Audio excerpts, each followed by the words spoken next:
가정에 대한 설교를 준비하면서 제가 예전과는 좀 크게 달라진 점이 하나 있어요. 가정 설교를 준비하면서 예전과 달라진 거. 예전에는 제 아이가 미혼이었는데 이제는 결혼을 해서 이제 한 가정을 꾸렸다는 것. 이것이 저한테 있어서는 엄청난 변화인 거죠. 또 엄청나게 바뀐 어떤 제 삶이 되겠죠.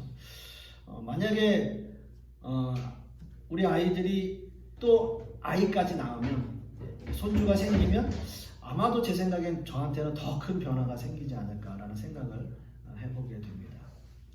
이렇게 가정이 생기고요, 가족이 생기고 또 각자 독립적인 가정을 이끌어가는 모습들을 보면 한편으로는 대견하기도 하고 또 한편으로는 좀 안쓰러운 감도 있고, 특히 이제 우리 아이는 아직 나이가 조금 어리다고 생각되는데 결혼을 해가지고 대견하기도 하고 안쓰럽기도 하고 이제 그런 마음이, 이중적인 마음이 함께 있는 거죠. 근데 그런 자녀에게, 또 그렇게 가정을 꾸려가는 자녀에게 우리는 뭘 남길 수 있을까라는 생각을 한번 해보게 되는 겁니다. 무엇을 남겨주고 싶을까요? 무엇을 남겨주고 싶은가요? 아니, 좀 단도직입적으로 말씀을 드리면 과연 우리는 그들에게 물려줄 만한 어떤 신앙적인 모범을 가지고 있는가라는 생각을 한번 해보게 됩니다. 여러분들은 과연 어떠신가요? 여러분들의 생각은, 또 여러분들의 가정은 여러분들의 자녀들에게 어떤 생각을 갖고 계신지 한번 곰곰이 생각해 보시면 좋겠습니다. 어떤 세상적인 것 말고요. 세상적이라고 한다면 당연히 어떤 재산, 유산이겠지만 그런 것 말고 신앙적으로 좀 아이들에게 신앙의 모범을 보이고 그 신앙을 아이들에게 물려줄 만한 그런 신앙을 우리는 과연 소유하고 있는가라고 하는 거죠. 오늘 말씀을 보면, 오늘 읽은 본문 말씀에 보면 마땅히 행할 길은 이라는 말씀을 가지고 있어요. 마땅히 행할 길은, 그런 뜻은 하나님께서 이스라엘 민족에게 주시는 모든 명령과 율법을 의미하고 있어요. 마땅히 행할 길이라고 하는 것은 모든 명령과 율법을 의미합니다. 그래서 신명기 1장 18절에서 20절 사이의 말씀을 보면, 이러므로 너희는 너희 이 말을 너희의 마음과 뜻에 두고 또 그것을 너희의 손목에 매어 기호를 삼고 너희 미간에 붙여 표를 삼으며 또 그것을 너희의 자녀에게 가르치며 집에 앉아 있을 때든지 길을 갈 때든지 누워 있을 때든지 일어날 때든지 이 말씀을 강론하고 또 내 집 문설주와 바깥 문에 기록하라 라고 말씀하고 있습니다. 이 말씀의 의미 속에는 우리의 가정에서 무엇보다 신앙 교육이 우선되어야 한다라는 의미를 말씀하고 있습니다.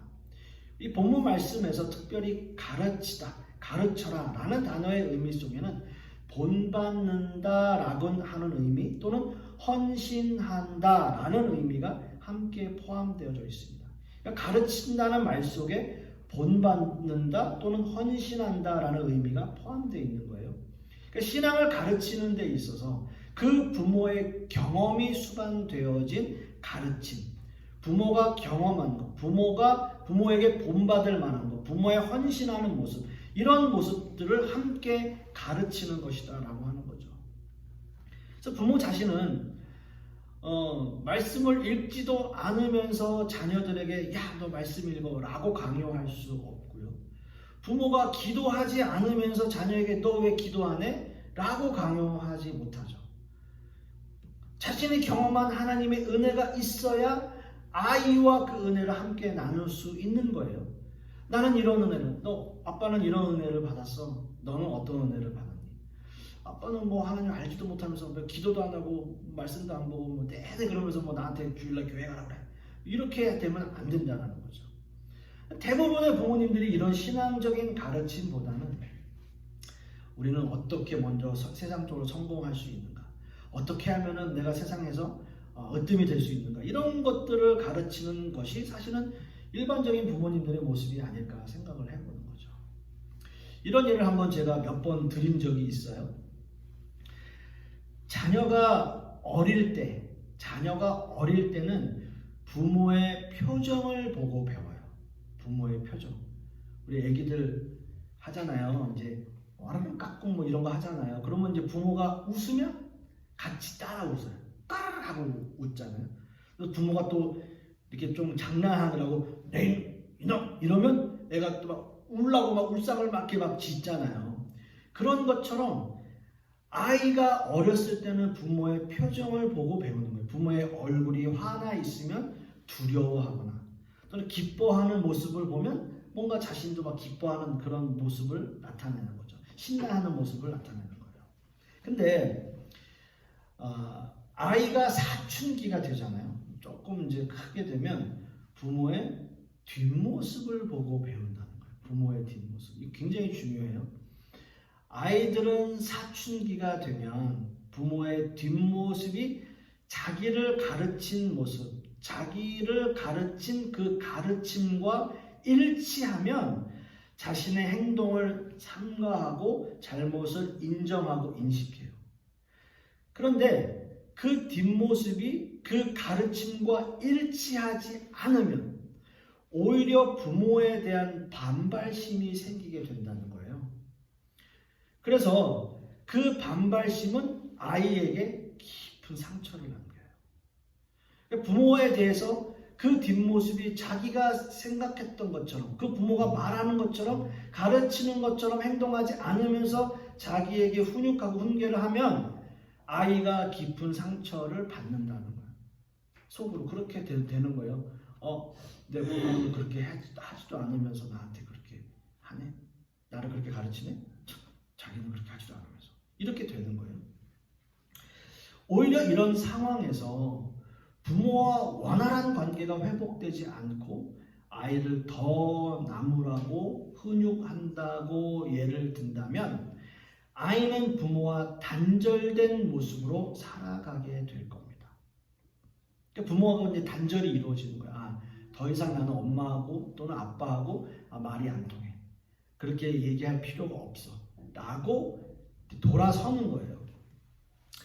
이것은 훈육이 아니라 부모 자신의 분풀이밖에 되지 않는다는 것을 아이들은 쉽게 인식하는 거예요.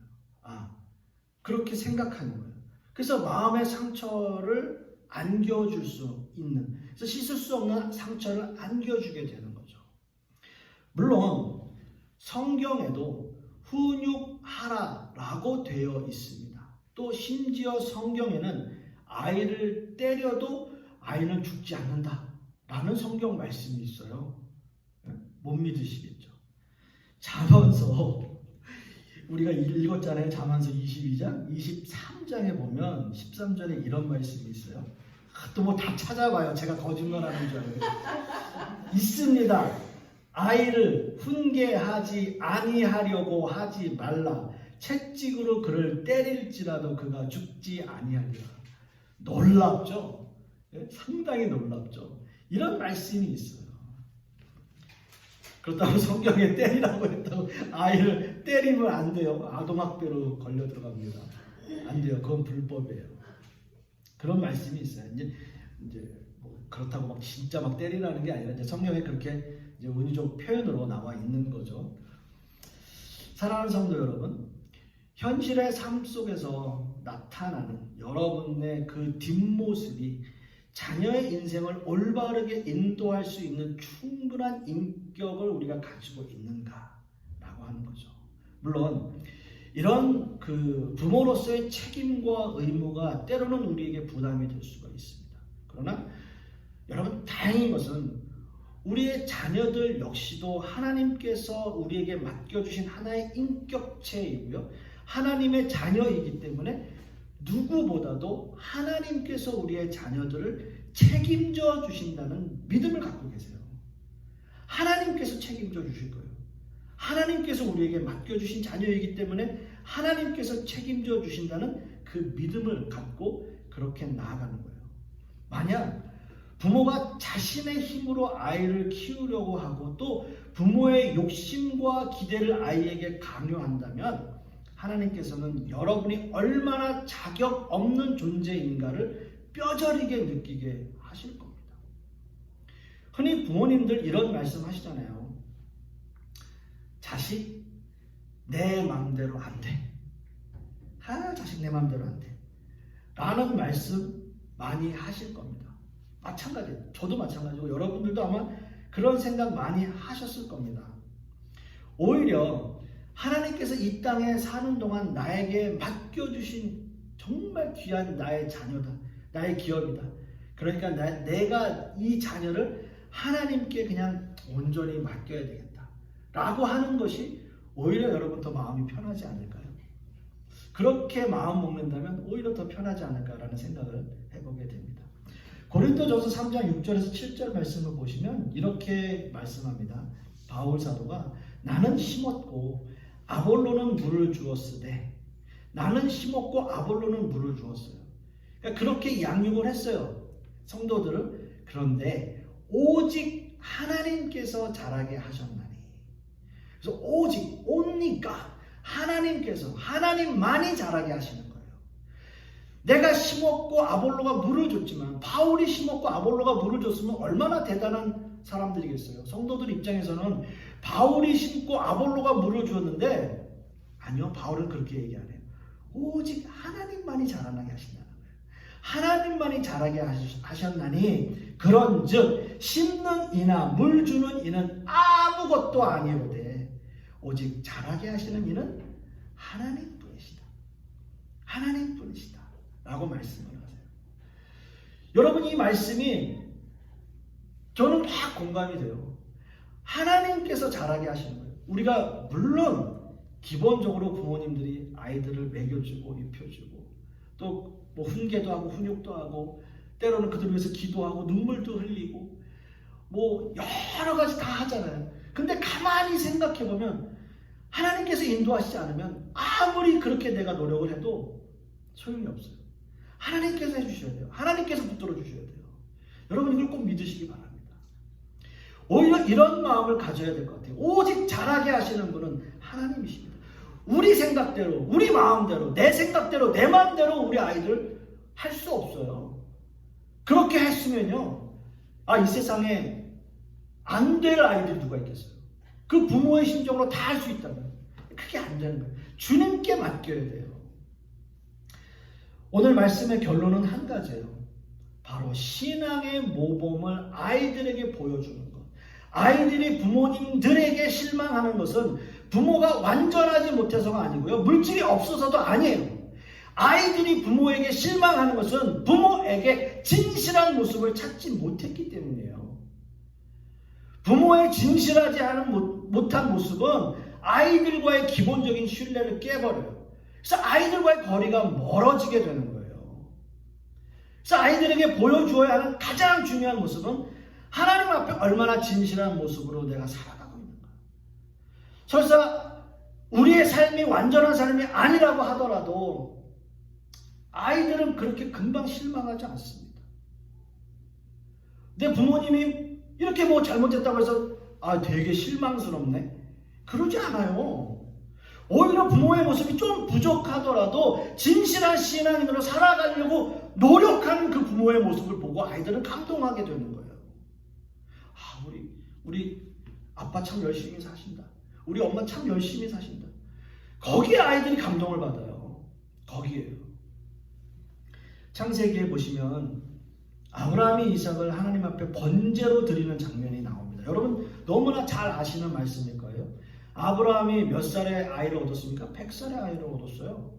시쳇말로 눈에 넣어도 아프지 않은 아들이에요. 눈에 넣어도 아프지 않은 아들. 근데 그렇게 이쁘고 사랑스러운 그 아이를 하나님은 네 아들 번제로 바쳐 라고 얘기하세요. 하나님이 번제로. 여러분, 번제라는 것, 몸을 다 산산조각 내서 불에 태우는 번제, 그걸로 드리라는 거예요. 그런데 성경에는 이 일로 인해서 아브라함이 마음에 갈등했다는 기록이 전혀 없어요. 내가 100살의 아들을 얻었는데 내가 어떻게 저 귀한 아들을 하나님 앞에 드리지? 아니, 그것도 그냥 드리는 것도 아니고 번제로 드리라는 거. 근데 그런 기록이 없어요. 그런 갈등의 내용이 없어요. 이 말씀 듣고요, 바로 다음날 아침 일찍 이삭 데리고 모리아산으로 가버려요. 그런데 여러분, 아브라함도 참 대단하지만, 아브라함 참 대단하잖아요. 100살에 얻은 그 아들을 하나님 앞에 번제로 드리는데 갈등 하나 없이 번제로 드리려고 하는 그 아브라함 대단한데, 그 아브라함의 믿음을 보고 자란 이삭도 대단해요. 잘 생각해 보세요. 그 당시에 이삭의 나이가 한 15세에서 16세 또는 18세까지도 봐요.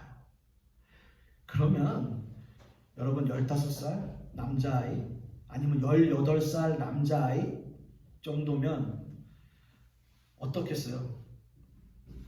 키도 아빠보다 더 클 수도 있고요. 몸도 더 건장할 수도 있고요. 제 생각에는 아브라함이 100살의 아들을 얻었으면 당연히 아버지보다도 아브라함보다도 힘이 더 셌을 거예요. 제 생각엔 그래요. 충분히 개연성이 있어요. 그런데 그 정도면 이 모든 상황 다 파악할 수 있는 나이예요.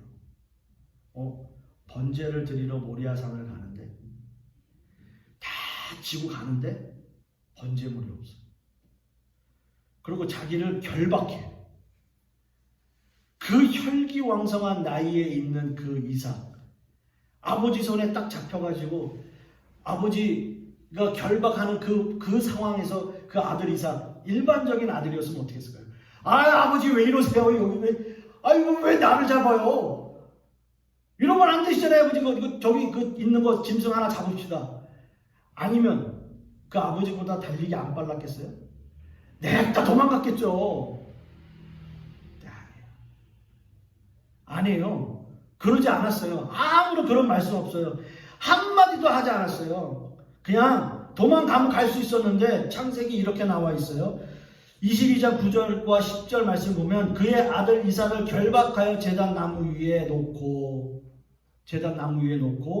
손을 내밀어 칼을 잡고 그 아들을 잡으려 하니. 근데 이삭이 꼼짝하지 않고 있다고요. 꼼짝하지 않고 있어요. 왜냐하면 아브라함, 즉 아버지가 믿는 하나님을 이삭도 믿고 있었으니까요. 이삭도 믿었어요. 그 아버지 보고 그 아버지가 보여준 그 신앙의 믿음을 그냥 그 아들도 고스란히 순종하면서 말없이 따라가는 거예요. 그러니까 아무 말도 하지 않은 거예요. 때로는 실수도 있고요. 믿음이 연약했던 그 아브라함의 모습도 있었어요.